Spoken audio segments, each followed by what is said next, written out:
We are in Prep Test 62, logic game number 4, looking at the last question, number 23. And the question is, which pair cannot be assigned to the first and second spaces, respectively? So we got our rules, and again, I'm going to pull up a couple of master diagrams here, just to give us space to work a few different possibilities out. And we can dive right in. So, answer choice A. Can we put S and U in the first and second spots? Well, if we do, we've already taken care of this requirement.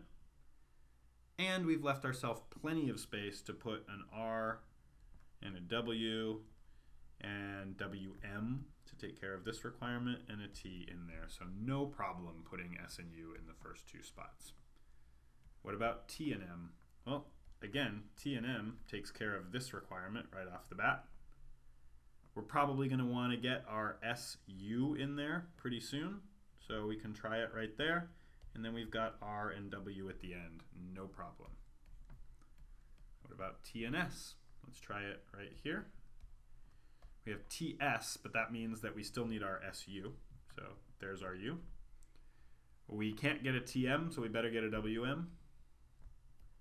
And we can finish off with R. No problem. What about answer choice D?